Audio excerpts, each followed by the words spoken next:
एक बदसूरत मेंढक तालाब के किनारे बैठी एक ड्रैगन फ्लाई को घूर रहा था। वह चुपके से उसके पास पहुंचा ताकि उसे निगल सके, लेकिन हमला करने से पहले ही ड्रैगन फ्लाई खतरा भांप गई और उड़ गई। शिकार हाथ से निकल जाने पर मेंढक उसके पीछे पीछे भागने लगा। तभी उसकी नजर एक बहुत बड़े सुनहरे सिकाड़ा के खोल पर पड़ी। मेंढक को लगा कि उसे मेंढकों का राजा मिल गया है, इसलिए वह तुरंत सिर झुकाकर प्रणाम करने लगा, लेकिन सामने से कोई प्रतिक्रिया नहीं मिली। हैरान होकर वह धीरे धीरे आगे बढ़ा और हाथ लगाकर देखा। तब उसे पता चला कि वह तो सिर्फ एक खाली खोल था। वह अंदर की आहट सुनने के लिए झुका ही था कि तभी एक टिड्डा उछलता हुआ वहां आ गया। मेंढक के मुंह में पानी आ गया और वह तुरंत उसके पीछे दौड़ पड़ा, लेकिन टिड्डे का पीछा करते करते वह खुद उसी विशाल खोल के अंदर जा गिरा। बाहर खड़े दूसरे मेंढकों को लगा कि अब उसका बचना मुश्किल है, लेकिन उन्हें क्या पता था कि मेंढक की किस्मत खुलने वाली है। उस सुनहरे खोल का अंदरूनी हिस्सा किसी प्राकृतिक गुफा जैसा था। उसके अंदर ढेर सारी मक्खियां और मच्छर बसेरा किए हुए थे। मेंढक के लिए वह जगह किसी खजाने से कम नहीं थी। उसने झट से कई कीड़े पकड़कर मुंह में भर ली। बिना मेहनत के पेट भर जाने की खुशी उसे बहुत अच्छी लगी। ये रोज शिकार करने से कहीं ज्यादा आसान था। पेट भरने के बाद मेंढक ने फैसला कर लिया कि अब वह यहीं रहेगा। यहाँ न सिर्फ धूप और बारिश से बचने की जगह थी, बल्कि खाना भी खुद उसके पास चला आता था। यह जगह उसे अपनी जाति के सपनों का घर लगने लगी। उसने मन ही मन कहा कि अब उसके अच्छे दिन आ गए हैं। अगली सुबह जब उसकी आंख खुली तो उसने देखा कि बहुत सारे कीड़े मकोड़े उसके सामने से गुजर रहे हैं। उसने हाथ बढ़ाकर कई को पकड़ लिया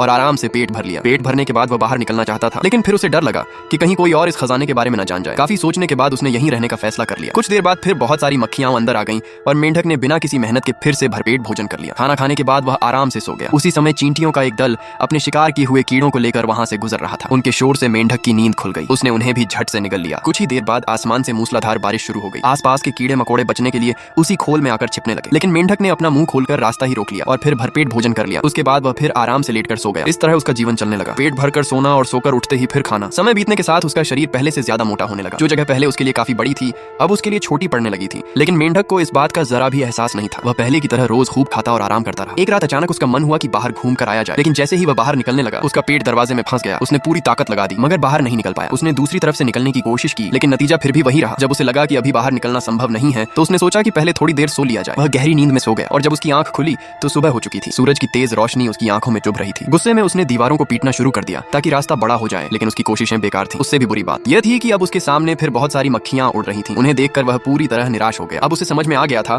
कि शायद वह मरते दम तक यहाँ से बाहर नहीं निकल पाएगा। थोड़े से आराम और सुख का लालच ऐसा ही होता है। इंसान सामने की खुशियों में इतना खो जाता है कि उसे पता ही नहीं चलता कि उसके कदम धीरे धीरे दलदल में धंसते जा रहे हैं। आराम और भोग में डूबकर वह अपना अनुशासन और संघर्ष करने की शक्ति खो देता है। हर मनमानी सुख की एक कीमत होती है। जो लोग समय और अवसरों को आराम में गंवा देते हैं उन्हें बाद में कठिनाइयों के रूप में उसकी कीमत चुकानी पड़ती है।